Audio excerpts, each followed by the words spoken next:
Welcome to another episode of How to Make Money with Hard Money. We are joined by a good friend, James Constable and Allie Freeman with Constable Law. So really happy to have you guys on today. We're going to be talking about the insurance claim process. It's a quite timely podcast after Milton and Helene just hit the Tampa Bay area. Today is November like 11th or 12th or something like that. So it's been about 30 days post storm, and I think we've seen a lot from the lender perspective, and you guys, there's nobody more well versed in the insurance claim process. So we're really happy to have you guys here. Yeah, we're happy to be here. Thanks for having us. So I guess we could start out. Just maybe you could give us a little introduction to Constable Law and kind of what you guys are focusing on the insurance side. Sure. Yeah. So my name is James Constable, and this is Allison Freeman, my law partner. We've been working together since 2009. We both started off representing insurance companies. We did that for about 5 years, and then we switched sides. Since the last 12 years, our whole practice involves representing policyholders. So it's homeowners, commercial building owners, hotel groups, restaurant groups with property damage claims, and the vast majority of those are hurricane, flood, and other catastrophes. And that's really been our practice since 2012 is representing policyholders in these types of cases. That's great. It's probably pretty important to have that perspective, being on the other side and then coming to this side to represent the homeowners instead of the insurance companies. Is that something you guys had always wanted to do, or during the process you guys maybe had a realization?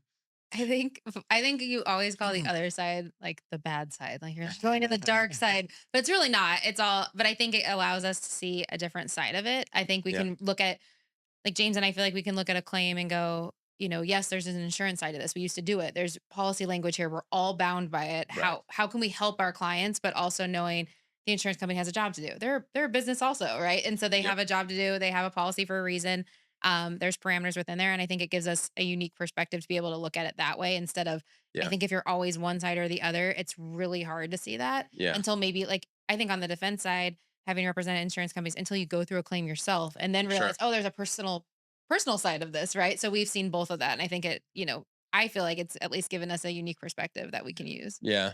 I mean, we were watching your other podcast on Irma, and we were kind of talking about, and Caleb and I were talking about the 60 Minutes that we saw as well, and obviously right now on the lending perspective, insurance has been hard. Costs have gone up a lot. There's been a lot limited Yep. insurance providers as well. So for our borrowers, it's been difficult to procure the insurance. And I think when it gets really expensive for investment properties, you may not want insurance all the time, and the lender kind of is making you get the insurance, but Yep. I think an event like we just had, for Helene and Milton, it kind of shows how important it is. But there's a lot of, there's maybe misconceptions, maybe not, that the insurance companies don't always want to pay out, Yep. and so I know you guys are a huge help for the homeowners and the investors who are being protected by that policy. When you guys are, you guys have been quite busy, I imagine. What's it look like, and why would somebody get use an attorney to represent themselves in a claim situation? Well, the insurance claim situation isn't always black and white. Okay. It's one thing when you get into a car accident, it's really easy to know what's the cost of replacing my car or fixing my car because Yep. there's millions of cars on the road. A 2012 Ford F-150 with 50,000 miles. It is what it is, right? There's Blue Book out there. There's these different places that you can look.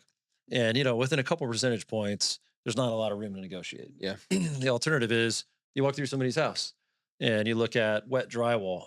How are we going to fix that wet drywall? Does it need to be removed and replaced, retextured, or can we put some kills on it, Sure. paint over it, and it's back to pre-loss condition? You get on a roof and it's, 20% of the shingles are damaged and the other 80% look fine. Does that roof need to be replaced? Right. Should it be replaced? Yep. Should insurance pay for that or not? There's no way you can write a homeowner's insurance contract that addresses every specific nuance that happens when we have something like a flood or we have something like a hurricane and you get damage in these different areas. And so, on the insurance side of things, because they're operating a business, as Allison mentioned earlier, there just is a tendency to be more conservative. So when you're looking at those judgment calls as an adjuster for an insurance company, not all of them, but a lot of them are looking at it with a more conservative eye. Yeah. And, when I say that, I mean, the estimate tends to be on the lower side. Sure. If I'm a general contractor or I'm an advocate like myself, I'm looking at those things and I'm looking at it in a light most favorable to the policyholder, because that's how we're supposed to interpret contracts. That's the law in Florida. Yep. In a light most favorable to the policyholder, the homeowner, the person that bought that policy, Does the roof need to be replaced or can it be repaired? Yeah. And what do those prices look like? So there's a advocacy taking place on your insurance claim, whether you hire somebody or not. Okay. Yeah. Because the adjuster for the insurance company is advocating for those who hired him. They don't represent you as the building owner or, the policyholder. So what we come in and do is not a magic wand. It's not like all of a sudden the checkbook's wide open. Yep. But if there's something that's debatable or something that's subject to interpretation, whether it's something that is being excluded or not covered, or it's a price and scope issue, what's the cost of putting us back together? We're representing our clients, we're advocates, and we're fighting to get as much money as we can within the terms of the policy. There's certain Yep. things that just frankly aren't covered, and we're not creating coverage for things that doesn't exist. Sure. But if there's an argument to be made, we're going to make it on behalf of our clients because that's Yeah. our job. Yeah. That's great. And I guess one thing we were talking about previously that I was shocked by, but like I guess in the Irma storm and maybe others, almost 85% of the people who filed claims, they took the check that they got and they didn't look for more money.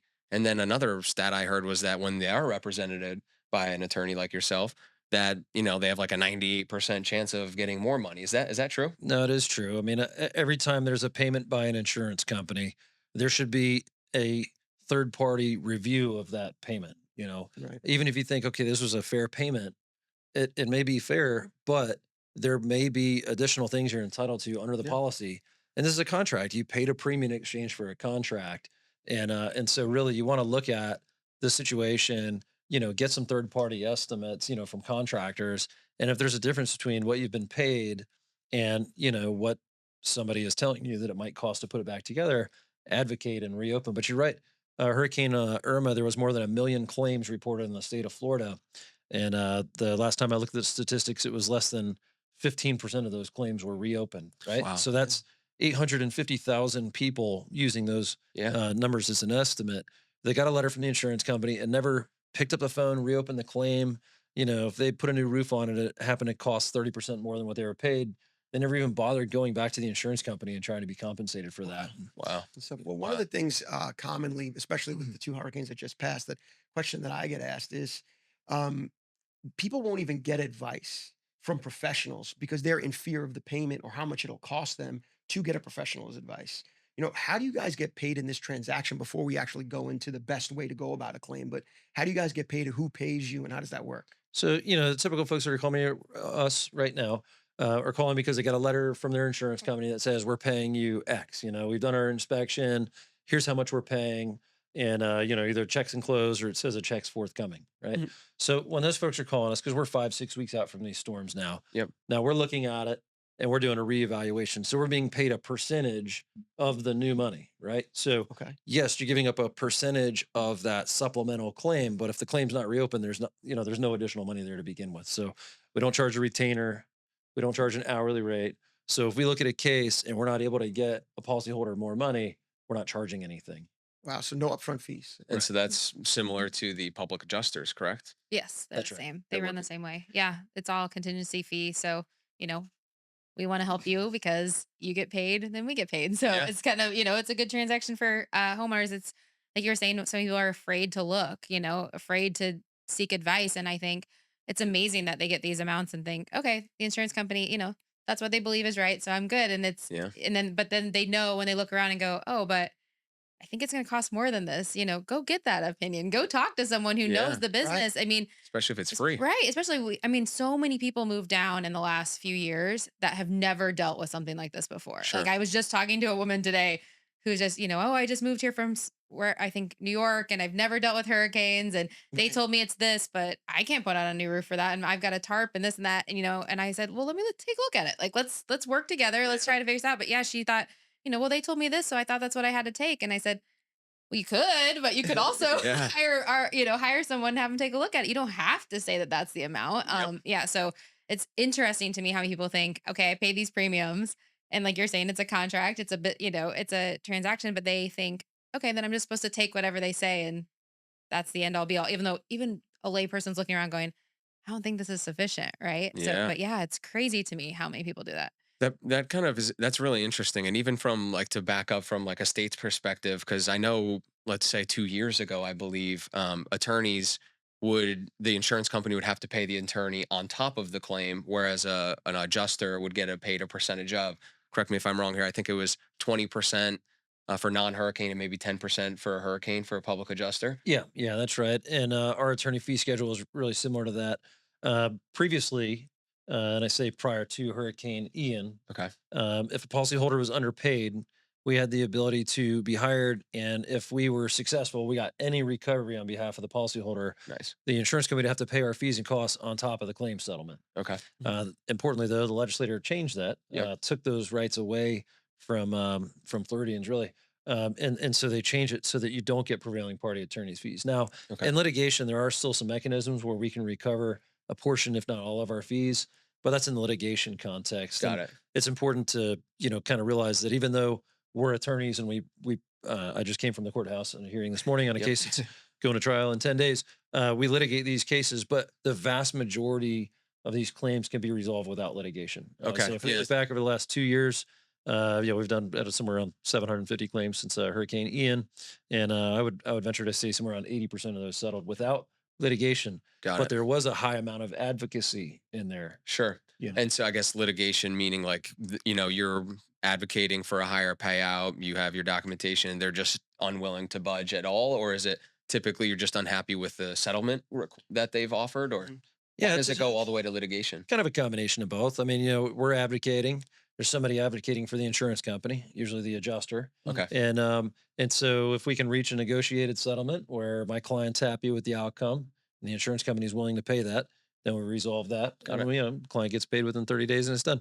But sometimes we'll reach an impasse where yep. we just need more than what they're willing to pay, And that's when you go. and that's when we'll file a lawsuit and go to litigation. But Okay. the vast majority of these hurricane claims and flood claims involving these FEMA policies, national flood insurance policies, are going to get resolved without litigation. But That's good to know. do still require an advocate, whether it's an attorney or it's a public adjuster. You've really got to be looking at these contracts, looking at these insurance policies, lining up vendors and fighting to get paid. Unfortunately, that's the state of insurance in Florida, and we've all heard Yeah. about roof claims and the changes in legislation and everything. We're in a very volatile insurance market. Yeah. Wow. Yeah. I mean, like staying on that from the legislation, I'm really curious of your opinion on was that a good change, or because I know there was a lot of fraud, right? I mean, the insurance companies left the state. We've talked about this on other shows where they left the state primarily because of fraud. I think a lot of people thought it was because of hurricanes. Yeah. I mean, it was fraud, right? Well, I think the term fraud was overused Okay. significantly to approve legislation by Got it. insurance companies that donated a lot of money and pushed and Yeah. lobbied. Yeah. If I'm being Okay. honest. So Yeah. So what's the real story then? there is there certainly is and has been instances of fraud. Don't Yep. get me wrong. And there have been roofers and others in the industry that have been prosecuted for fraud. Yep. The instances of that happening, despite the state having incredible resources, are very, very, very slim. What you have is policyholders fighting to get, paid a new roof after us, paid for a new roof after a storm, and the insurance company's fighting back, against that. And what we really experienced, especially after Hurricane Irma, was an influx in the amount of attorneys practicing in this realm. Got it. And so I think that resulted in a spike of claims. And then the other thing that you have to realize, Which made it expensive for the insurance companies, essentially. exactly. And if you look at our market, we're not dealing with a lot of State Farm, Liberty Mutual, Yeah. Allstate, Nationwide, the ones that we see their TVs on national, Yeah. on Sure. these national advertising campaigns. They're not writing policies in the state of Florida. Right. The primary insurance in this state is coming from these small, private, oftentimes startup insurance companies. Over the last year, we've admitted 9 new insurance companies in the state of Florida. Okay. You've Okay. never heard of the names of any of these insurance companies. So these small insurance companies that start up, they're not heavily capitalized because the state Right. doesn't have, great requirements in terms of the amount of capital required. And so these small, in my opinion and experience, and I, welcome Allie's comments on this, but our experience, I think you get these smaller startup insurance companies. They're maybe not as well capitalized as these national insurers. And because of that, we have more of an adversarial process from start to finish. Liberty Mutual couldn't Yeah. get away with that, and they wouldn't because they're a national insurance company. So these smaller insurance companies tend to be more aggressive. They tend to be more conservative in terms of what they pay. And it's because of that I Yeah. think Florida is a very litigious market, and why you hear things like fraud. And we see Yeah. this proposed legislation every couple of years. That's It's really a product of a system with these carriers. Well, That's the truth is, interesting. after every storm, we see legislative changes, right? Hurricane hits, oh, we have to change the market, we have to change the landscape. So then they start doing all these things, right? Yeah. And some of them have worked out great. Like there's things that James, there's a requirement now that we have to file this notice before we file a lawsuit. And we think it's led to a ton of cases getting resolved because it brings the insurance company and us to the table. But Yeah. you need an attorney to do that. But that Yep. being said, that was something that they created to try to get us talking, and it's working. If you're using it correctly. So there's certain things that they do that have worked and are Yeah. helpful. And then there's also things, of course, we're all going to go, yeah, we don't love that or whatever. And I think, Sure. obviously the attorney fees, was a hit, but we've worked it through, and, we're still going to advocate for our clients, and we're going to make it work. And we still feel like we provide value, and it's known that we provide value in Yeah. different ways. So Yeah. you're Statistically right. as So well. we still make it work. But yeah, there's definitely things that have happened, after every hurricane, it seems like this. There's just the lobbying happens, and we Sure. just kind of all sit back and go, all right, what's coming next? And then, James and I sit down and figure out how we're going to evolve to try to, keep doing what we want to do and representing people the way we want to represent people, while also dealing with all these legislative Yeah. changes that we have no clue what's coming down the pipeline. I guess the last question on the legislation, sorry, Caleb, was kind of just like if there was something that you would recommend if you guys were in control of the state. I mean, what do you think? How can we, incentivize these larger insurers to come into the state? Is there, Well, look, we just endured a 100-year, hurricane here in the Pinellas County, right? I mean, I live on the water, out by Clearwater Beach. We had 8 foot of storm surge followed by, triple digit winds. yeah, Our Florida market is unique and challenging.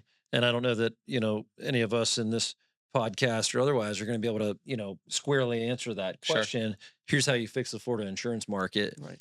I think that a lot of brilliant minds have looked at this issue and frankly recognize that it's troublesome, right? We see decreasing coverages, decreasing rights that we have as policyholders while we're paying more. And Yeah. that's just the state of the market. And I think it helps that we had some new insurers come in over the last 12 months, but we also just had this unprecedented storm. Mhm. And, there's discussions about climate change and everything else that kind of, contributes towards these losses being greater and greater from a financial standpoint. Yeah. Right. And of course, with inflation and market conditions being what they are, everything's more expensive. So Yeah. roof prices are an all-time high. So too are insurance premiums. Yeah. It kind of correlates, and so I don't know, that there's a direct answer to Yeah. that. May just that be a question, but it's cost an of issue. living in Florida Yeah. for the And- foreseeable future. Yeah. Do you guys see, from legislation perspective, or even just rumblings in the background, any relief for homeowners? Is there any relief coming with these high insurance hikes and people getting priced out? Do you guys see anything, or see anything happening in the market coming in the near future? Well, I think new insurance companies means competition, right? I mean, Right. that's just the market. So with the new insurance companies coming into the state over the last 12 months, I'd like to think that we're looking at, premium softening up a little bit. What we don't know is how is this combination of a flood hurricane event going to impact premiums in the years to come. Right. Because our property values continue to increase, as does the cost of construction. It would make sense to think that the premiums are also going to follow suit. Yep. Yeah. Yeah. I mean, we're talking about even from like asset classes. I mean, in the single family space, new construction. We were talking with one of our top realtors today. New construction's making up like 30% of the market right now. You get lower insurance premiums with better built homes. When you get the impact windows, if you're on the beach and you're in the flood zones and you're up out of the flood.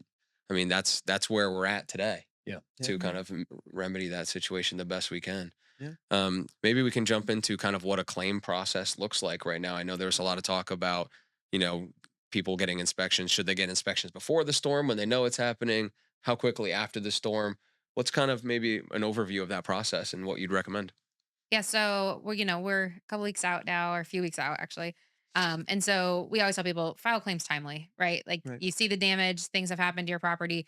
I know there's people who probably watch the news and see worse damage around them, and so it makes them take pause and go, "Oh, should I file a claim?" Well, if you have damage, you should file a claim, because Right. there's an issue of, if you don't file it timely, that's, the insurance company can hold you accountable for that. Also, there's a big backlog on these adjusters getting out to inspect. Yeah. And so people want to start doing repairs, and they want to start, same person I talked to this morning. She has a leak. She needs to put a tarp on, but adjuster hasn't been out there. When that adjuster gets out there, he's going to want to see that roof, and he's going to make her remove that tarp, and she's going to have to put a new tarp back on. And then she's paying for that twice, and she doesn't know what the insurance company is going to do, right? She has no idea if they're going to cover the claim yet. She has no idea if they're going to reimburse those costs. And so that's a tough spot to be in. But she said, I don't have a date, right? I have no idea when this adjuster's coming out. So we always have people file them timely, and then start the process of letting them get to your property. We like to push as much as we can to try to get them out there, because Yeah. the quicker we get them out there, the quicker the claim's moving. Whether we want to get a second opinion or not, we know that information. So we really got to get that insurance company moving. We've got to get the process moving, especially with claims where people are out of their homes, right? Yeah. We have a lot of that. We have a lot of people, and if it's flood, a lot of, flood doesn't have coverage for loss of use. So these people are paying out of pocket to, wherever they're staying. It's Sure. really hard to find rental places, and it's been really expensive. Yeah. So the faster you can get that process going and allow that for that process to happen, the better off you are. And we always tell them, when the adjusters come to your house, I think, you mentioned some of the stuff that's been out there, but when the adjusters come, let them see everything, Yeah. show them your house. Especially, I mean, I know a lot of people had to get stuff out for purposes of if it was wet, pull in the drywall and stuff, but still let them see it all. There's no reason to say you can't see this room or you can't see that room or whatever. Let them do their job. Yeah. Let them walk around, show them everything, because the fact of the matter is, the more they see, the more they write, the more they tell the insurance company to pay you. That doesn't hurt you at all. James and I will never stop an inspection, slow an inspection. I'll never not allow someone into a certain room. Had adjusters go in a room where kids sleeping, and Yeah. it's awkward, but they need to Yeah. see that room. If Right. there's damage in that room, it needs to be written. It needs to be Absolutely. seen. So we try to say, let them do their job as much as you can, because it's not going to hurt you to let them do that. Yeah. And so, yeah, that's kind of that process. And then once you to know, then you can decide, okay, should I get another opinion? Should we be seeking these experts that we talked about earlier to say, no, you need more for the roof or for the, drywall, all that kind of stuff is kind of how we see it. Yeah, I was gonna ask, what would be your guys' approach when making a claim? And because a lot of people are dealing directly with the insurance companies, they might Right. not get your advice yet. Now, would the insurance company give different advice to making the claim, or would you guys approach it in a different way that would separate you from others? Well, I think if somebody's already reported a claim, you know, it, you meet with the adjuster, let them do their inspection, see what they come back with in terms of an adjustment, a claims determination, and that's really then a great point to have a third party, reinspection, go get a second estimate, et cetera. That's one approach. But we also have clients that we've dealt with in the past on different properties. They've got a property manager that's we've been dealing with for the last 10 years. And before the hurricane, he had us reviewing his deductibles and the, properties in the storm affected, cone. And the next day we had folks out there, doing inspections and reporting the claims process. So Getting ahead of I, it. yeah, I don't Mhm. think there's necessarily like a one size fits all. I think some of the, property owners in our area are sophisticated. They, pretty much understand what's in the policy, what's not in the policy. And I'm not trying to talk anybody out of dealing directly with their insurance company if they feel comfortable doing that. Okay. But that takes a special person. That takes somebody that really is spending the time to read the insurance policy and really go through those, coverages and, get these third Yeah. party estimates, et cetera. For the overwhelming majority It's of tricky. people that we're talking to, I mean, these insurance policies are 50, 60, 70 pages for a simple homeowner's insurance policy. Yeah. Yeah. And, There's it tells you everything that's covered and then everything that's excluded. And then it talks again about coverages. And so it's really kind of convoluted. And if you're looking at your insurance policy, you don't understand what you're reading, you're not sure what it means. That's the time to reach out to somebody and get an opinion, because Yeah, the that's good. field adjusters that come out, they work for the insurance company. The desk adjusters that you're Right. talking to, they work for the insurance company.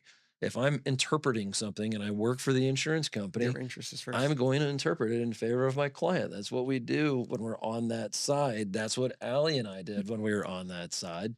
And so but that's not always definitive. There's another argument to be made. So, Yeah. what would you say are the most common mistakes a person would make? Like the things you identify right away. Say flood when it's not flood is a big one. I think people talk about that a lot is, if you have water coming in through your roof, right? Okay. That's a leak through your roof. And people will say, they misuse words, right? Yeah. They'll say it's flooding in, right? It's flooding in. Yeah. Well, that throws off a trigger word of, oh, it's flood, which is a Not different covered. policy a lot of times. And then that's totally different. But so I think in the panic of trying to explain what's happening, especially when you say how much water there is, I think that, it's Words amazing. matter. Yeah, people will say a lot. My house got flooded. My house got flooded. And there are houses that got flooded. Don't get me wrong. There's properties that got flooded, but what that means Yeah. for just a layperson versus what that means in an insurance policy is totally different. And That's people don't good. realize that at all. And so I saw people posting things saying, say water intrusion, say what, use these words. Yeah. And I thought, well, that is good that people are telling people words matter when you're talking to these adjusters. Cause yeah, you call them and you're panicking and you've got all this stuff and you're they'll say, where's the water coming from? Right. Or where's it coming from? And you're going, well, I don't know. I'm not, like Yeah. I see it on the floor. I see it here. And they start, you're better off saying, I don't know than trying to guess where that water is coming from because a lot of people don't know. And so That's if they're good. telling you, because if they're trying to say, oh, it's coming from the ground up or, from underground or from a roof, yeah, people, they feel the desire to try to say things and they don't realize a lot of times what they're saying might actually be hurting their claim, which is something that we help with later, but it's hard Yeah, to know that's what a to really say. good one. Yeah, and another one would be mold. So, a lot of these policies have a cap or a limitation for mold damage. Okay. $5,000, maybe $10,000 is the sublimit for mold, Mhm. right? But mold only happens when there's unremediated wet drywall. So, if I'm making a claim because I had to remove drywall that was wet, Okay. if I'm removing the wet drywall because it got moldy, then maybe that sublimit of $5,000 or $10,000 kicks in. Okay. But if I'm removing that drywall because it's wet, it was damaged, and it needed to be replaced to put this property back into its pre-loss condition, then I'm not dealing with that same $5,000 or $10,000 cap. I've got wide Wow. open coverage Wow. for that. So that's another distinction Okay. that's really important in terms of what's being claimed because mold is something that's always subject to a very low sublimit on these policies. Yeah. Wow, those are both really good ones. And Yeah. I even like on the repairs part, Mhm. like you were giving the example of, she's got to pull the tarp off the roof, and we've had rain since Mhm. Oh, yeah. since, so sometimes you Some have to damage. you have to do that. And I know a lot of people will come in quickly, document the process, of course, but pull the drywall out to prevent the mold, maybe even, tarp up the roof. I mean, can they replace the roof and then look for reimbursement after the fact? Or do you have to keep it in the tarped condition?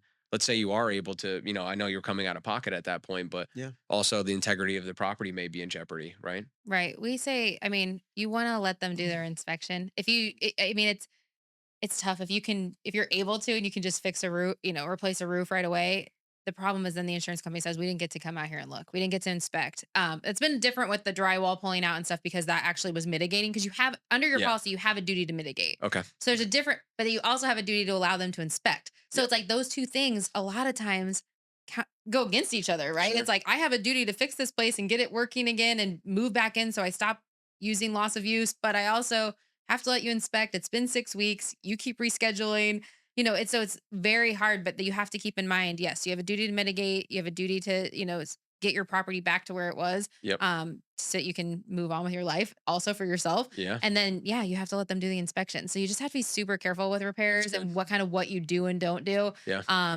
Yeah, you just don't ever want it to be your fault for going overboard that they don't cover the claim. I think we've had that happen and it's really hard to say, hey, they're not paying for your roof because you replaced it so fast. And it's like, well, Thought you were doing the right thing. It's a mess, and they're like, I have pictures, I have this. Well, those pictures might not be as good as you think, right? Or they might not be able to show what was there. We've had, a hole in the roof and in a picture it looks this big, but it was letting water come straight through, so Right. it's just really trying to make sure you do both those things at once, which is hard.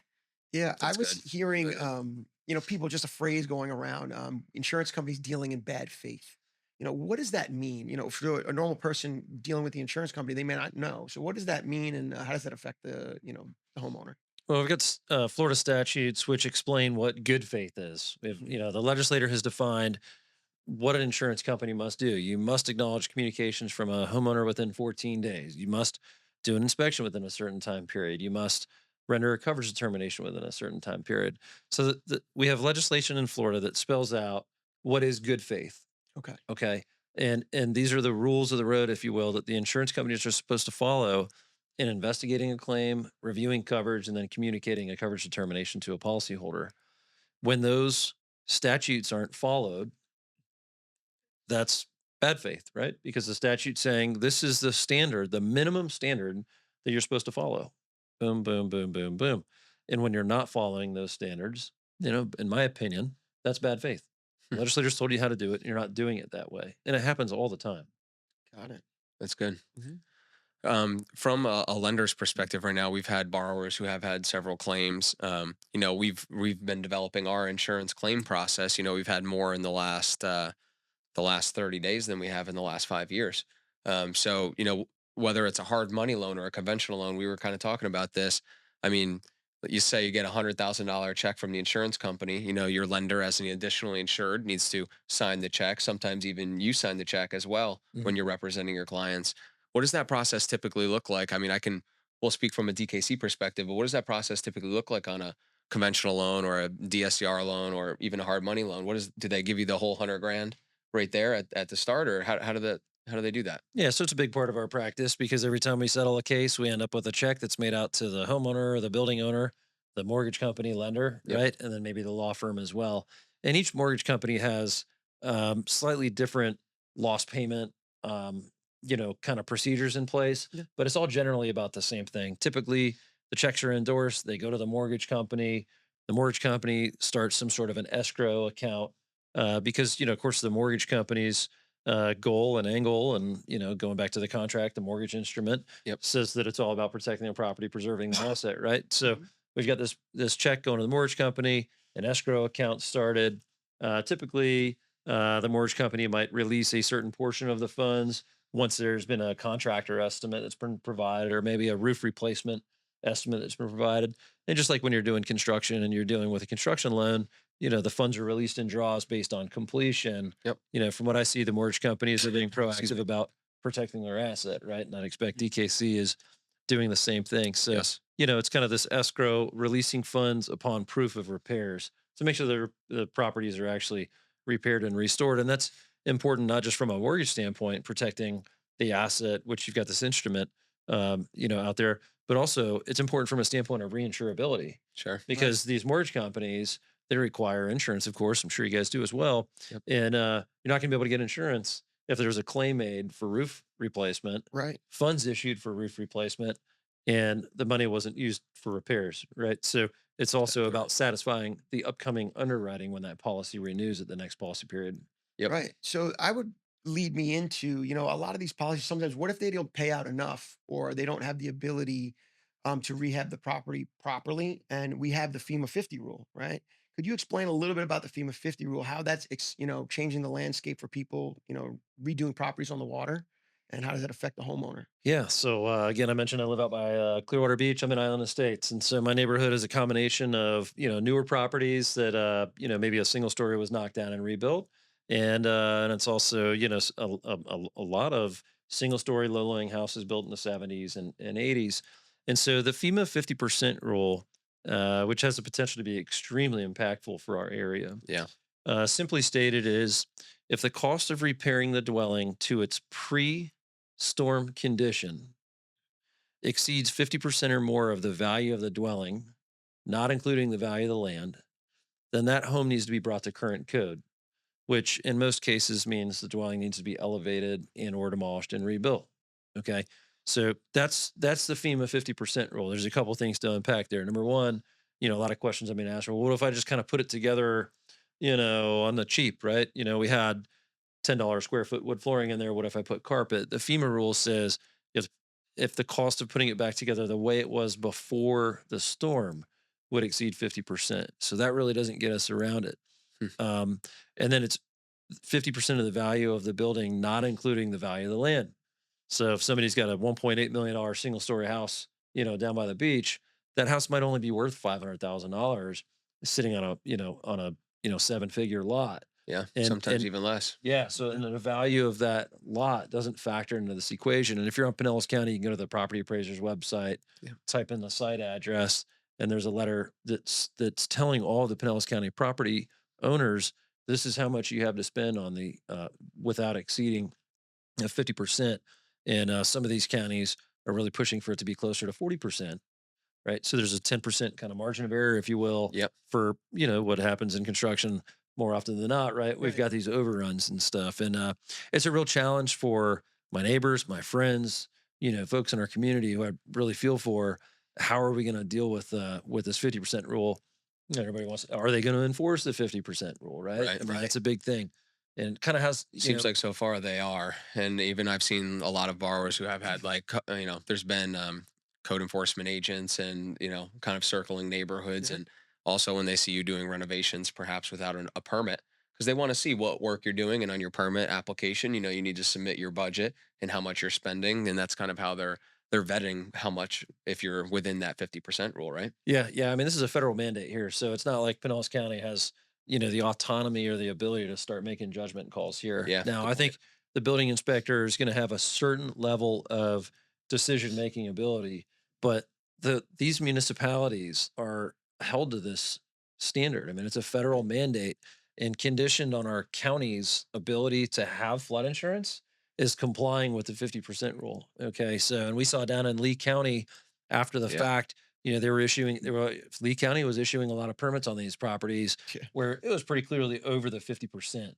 And FEMA came in after the fact, and Lee County, it looked like for a period of time, was not going to be able to offer flood insurance to its residents. I mean, that's a significant issue. Now, they seem to have kind of backed off of that, and they're looking at higher rates. Their percentage of premiums in that county have gone up and will continue to go up for, what FEMA's characterizes not enforcing the 50% rule.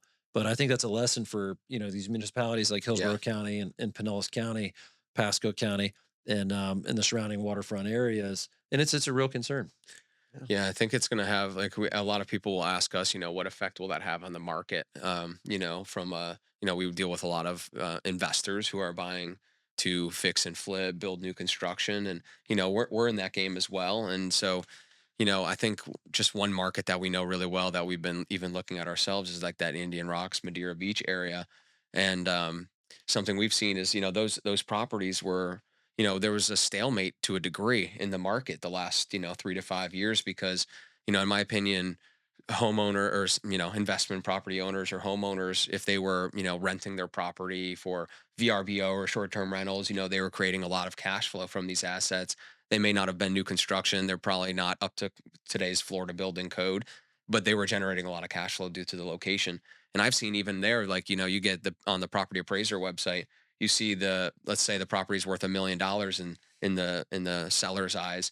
You might have 700,000, 800,000 in land value and 100,000 in building value. Now, when they go to sell that to the new buyer, they're not seeing the same value, because sometimes these sellers were using cap rate formulas, and they're using, based on the cap rate, this property is worth 1.5 million, but if I buy it, I have to knock it down, and so I need to buy it at land value. That's right. And so that was, I think, creating to a degree a stalemate in the market on what's the value of these assets. My opinion, and I'm really curious to see how this unfolds, is that a lot of properties are going to be selling at land value now, and so that may be a little reset. I know I really sympathize and empathize for the homeowners who lost their properties and now potentially even equity in the property for that reason. But also these buildings, there's a alternate perspective that they're only meant to last for 50 years perhaps, and that they really need to be built to the new Florida property code for better insurance purposes and to actually weather the storm. The Gulf is warmer than it's ever been. These once in 100-year storms, perhaps they're not once in every 100 years anymore. Maybe they're more frequent, and if they are, you want your asset to be up to snuff with the Florida building code to be able to weather these storms. That's right. That's I right. think global warming is slowing down, right? It wouldn't appear so.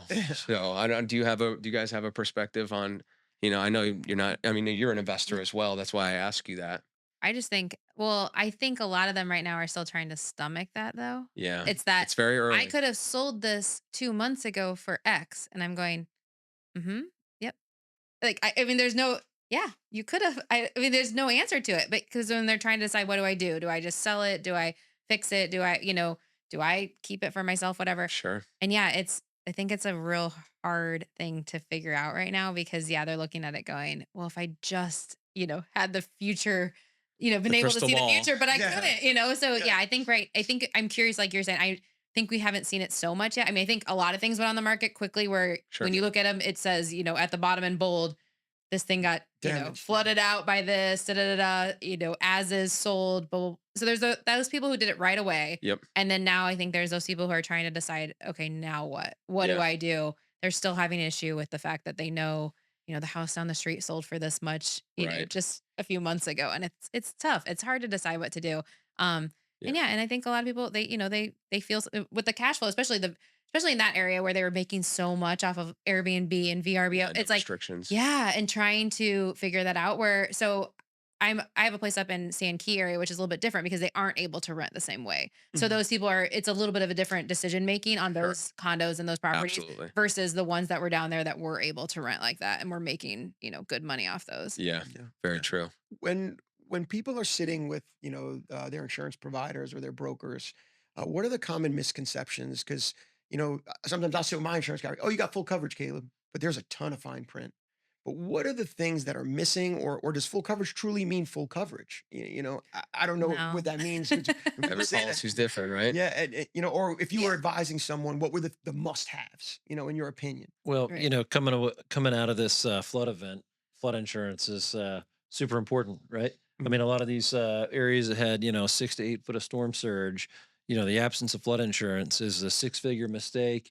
Most of these residential flood policies have $250,000 limits for the building. Right. Okay, and I've seen Yeah. a pile of $250,000 checks over the last 5 weeks starting to come in from flood because these losses greatly exceed the policy limits. So, Right. but even if you have flood insurance, that's not full coverage, right? I have a $250,000 limit, and I've got $400,000 worth of flood damage. So, that's a huge gap there, Yeah. and there are these gaps, and there is a private flood market, but it's expensive. It's limited availability, especially in these coastal regions before the storm. I'm sure even more so after the storm. Mhm. And then we've got these large deductibles under the wind policies, under the hurricane policies, right? So, a lot of folks have a 2 or 3% deductible, which on a $1 million beach house is significant, right? I've seen 10% deductibles, and so the deductible is another thing to look at. And of course, there's always premium credits depending on how high your deductible is, but those credits seem to look pretty insignificant when we've got a Yeah. $100,000 deductible, or some of the condo associations we're representing. I've seen upwards of $1 million deductible on a building, and the roofs are $400,000. Yeah. That's basically illusory coverage. I mean, that broker should have never sold that policy. Yeah. What is it covering? If the roof is half of the cost of the deductible, when is that policy ever going to kick in? Yeah. Right. And it's a shame that brokers have been issuing policies like that. And so those are the kind of things I look at: is if a hurricane hit and we had to replace our roof, what would that cost? What would the deductible look like? How much do I want to self-insure? Mhm. Yep. Which is what Mhm. the deductible is. I'm Right. self-insuring for the amount of my deductible, and how much do I want to be able to transfer the rest of that liability to an insurer, and what does that look like? And I think the biggest gap in coverage that we're seeing from this storm so far is we had flood, which made a lot of houses uninhabitable, Mhm. right? Right. But the flood policies don't provide coverage for additional living expenses. And so we had the subsequent Yeah. Oh, Great point. hurricane, Yeah. and the hurricane caused damage to the roof or the windows or the balconies. And so we've got coverage for the interior water damage. But the reason you moved out of the house is the flood, not the hurricane. Right. And so, your homeowner's insurance might provide coverage for additional living expenses, that hotel or that rental house you have. But the only way that kicks in is if the wind from the hurricane is what made you move out.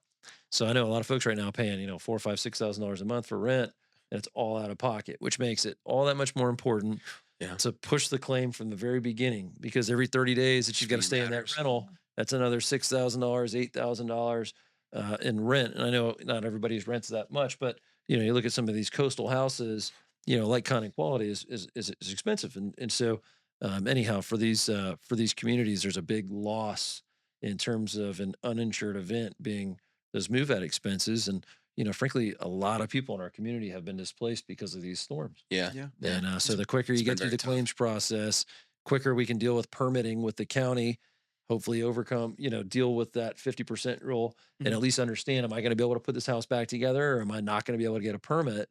And then you can make some smart business decisions in terms of getting it put back together, getting your CO so you can get back in your home. And another thing that I see out there, or I'm getting questioned on, is how people are choosing the right people to do the rehab. A lot of these people that they're not specifically involved in the construction business. We have the background, but at the same time, someone who maybe works in tech has no clue. And then when you have a mass destruction like these hurricanes have caused, not as many, able labor to actually do the work, and the time is of the essence. How do they Busier than find, ever. yeah, or how do they vet people properly to understand that their house is being rehabbed with care? I guess. Look Do up they your need to be? licenses Yeah. for sure. I mean, especially flood, for flood, you have to have an estimate signed by the person who's going to do the work or Okay. is doing the work, and they have to be licensed. They They have have to to be be. able to, yeah. And so, I mean, we've watched it happen. I think James was at a property where there was a scam, right? Like someone knocked on the door and tried to do it. we had it happen in my neighborhood. We had and this was tree debris, but this guy was walking around going, "Oh, I'll knock your tree. I'll cut this." And they all gave him cash. Guy never came back. I mean, and that's not even rehab. Like I mean, that's just tree debris. Yeah. But yeah, it happened a lot and it's still happening. So, and it's hard because then, especially not so much on flood, but on wind, we've had so many times where people are, oh, I used Joe, right? Like Joe came and did all this work and we're going, well, who's Joe? We gotta prove to the insurance company that this is how much it costs and this is who you use. And they're going, I don't know. I gave him cash. I wrote him this, if a Right. check is even better than cash. But yeah, it's amazing how they trust these people, especially when you're trying to get it done fast and someone's knocking on your door going, hey, I could do that for you. And it's real easy to jump at that option, Yeah. but just you got to check them. You got to check the license So that they've true. done, especially friends and, especially your neighbors are all doing it too, sadly. So who have they used? Can they come and, do a couple houses and you might have to wait till your turn in line, but at least then okay, they did that property or that property versus just, taking Joe when he knocks on your door. No Yeah. offense to Joe, That's but another reason why speed is of the essence. I mean, speed is of the essence, but you need to be, taking your steps meticulously and carefully at the same time because, that's another reason to get your claim filed quickly because, it's expensive to be out. The contractor lists, pile up, the timelines there, the adjusters and inspections pile up. So sounds like speed is certainly of the essence. Yeah, Yeah. but in that speed, making sure you got good documentation. If you're going to pay Yeah. somebody to replace the gutters, don't pay them with cash because you can't prove that you pay that cash. Right. Even if you got a paid receipt, the insurance company might question that invoice. It's so much better to have a canceled check where you can actually produce a copy of the canceled check through your bank records or a credit card statement or Yeah. Venmo. These different transactions that you Traceable. can document and Yeah. trace what was paper paid copies. versus Mhm. paying with cash. Cash might be the solution to get somebody to do something quick, Right. but it might be very difficult to prove later on. And the burden's on the homeowner, the policyholder, to prove what was spent, to prove your damages. And it's hard to do that with cash. That's Yeah. really good. I was going to say, when you allow these contractors on your property and they're doing work, do homeowners open themselves up to liability? Say someone's getting injured there and maybe, you are paying cash. Maybe you don't have things contracted. Maybe you're trying to cut corners. Do homeowners at further risk by doing things like that or allowing people on the property in general? Yeah, unquestionably. So, I mean, anytime we allow somebody on our property, they're an invitee. If there's, dangers, we're not warning them about that. We have potential liability, right? If you're a business owner, you know that because, there's the slip and falls at Publix, right? Yeah. And, your commercial building owners that somebody tripped on the curb, right? We see these Oh, different yeah. liability Yeah. claims being brought. If I'm bringing an unlicensed contractor into my house, I'm taking a tremendous risk, right? If Yeah. I, and then, to bring somebody that's maybe perhaps not unqualified, if they get hurt, they're not working for a contractor, may not have workers' compensation. I'm looking at the homeowner potentially for liability. So, you're definitely taking on risk. I want to be working with a contractor that's licensed in the state of Florida.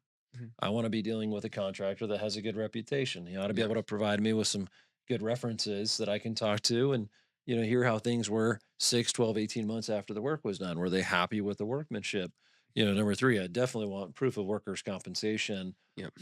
which I understand is kind of difficult sometimes in a challenging labor market, but we got to make sure those insurances are in place. And the other one goes to the liability insurance. A reputable general contractor is going to have a liability policy Right. that protects himself and you as the homeowner when you're bringing these folks in. And, Yeah. these are hurdles when you're trying to get work done quick, but it's important. And a good qualified contractor is going to have these things in place. Yeah, that's great. I guess one more question to wrap us up today. This has been extremely informative. I mean, maybe back to the market perspective. I see these areas like I guess a Shore Acres is quite a good example. I wonder. Keep seeing there's a lot of homes for sale, even at land value. But the infrastructure is another thing that Caleb and I have been talking about a lot. Even if you're built up, 12 feet out of the flood zone, but you have all the streets to get there are underwater on a typical rain day, let alone a hurricane with surge. It's fascinating to see what's going to happen in some of these areas, and I wonder, can you build homes there, or there needs to be some sort of major reinvestment into the infrastructure to bring roads up, sewage, drainage, etc. And that's expensive and very time consuming, of course. It is. And you'd think, though, on the municipality side, there's also a tremendous upside, right? Because as these, low lying properties that are, continually being flooded, are replaced with elevated structures built to current Florida building code in compliance with the FEMA guidelines, Tax these money. properties are Yeah. bringing significant tax funds to the municipality. Yeah. And so I think there is, kind of some balance that needs to be drawn by, in between the potential upside of bringing in these new constructed compliant buildings with what that can bring to these municipalities from a tax base and otherwise that helps with some of the infrastructure, Yeah. type concerns. But I think, being an investor myself, as I know you guys, deal with on the day to day, those are the things you got to look at in determining what is the value of that dirt. Yeah. Right. And I don't think anybody truly knows yet. I mean, but there are some, we've had a couple investors who have been, bullish in these types of areas looking for discounted properties. And I just wonder, I think, for us personally, we're quite conservative in these areas for the time being until we can see how the dust settles. But Mhm. these are just some things for us to certainly watch. Yeah, I think that makes sense. And I spent a lot of time down in the Keys after Hurricane Irma, Yeah. and down in Lee County and Charlotte County after Hurricane Ian, and of course now we're seeing it in our community here locally. And the reality is, once the debris piles go away, the trash piles go away, we see reconstruction on houses that are able to be fixed within the 50%. You find those properties that are targeted by the municipality, and that they require being brought up to the building code. Yep. I think, look, at the end of the day, we're talking about waterfront property, Yeah. Yeah. and come on, we're the best state in the country. I was gonna say, I mean, yeah, give us a positive spin at the end because I mean, really, it's a very unique strip of the west coast of Florida, a very unique strip of waterfront property, and it's extremely valuable. And I'm confident, especially in the Bay Area here, that we're a resilient group, and it's very valuable land. And I think Yeah. we'll find a way to bounce back from this. Yeah, I can tell you, I won't be moving from my waterfront home anytime. I love it. That's I love right. it. Clean up the Right. mess, rebuild, put it back together, and I really hope for those in our community that they're able to do the same. Yeah. Lifestyle trumps all. Right. Beautiful. Yeah. All right. Well, thank you guys for coming. This was awesome. We really appreciate you guys being here. I know our viewers had picked up a ton of information, so maybe a follow up to come. Well, Part thank two. Of course. Awesome. Happy to do Thank it. you All right, guys. thank you. guys. Thank you. Appreciate it. Appreciate it. Thanks for joining another episode of How to Make Money with Hard Money. Like, subscribe, and follow on all social media platforms. And you can catch this podcast on Apple Podcast and YouTube.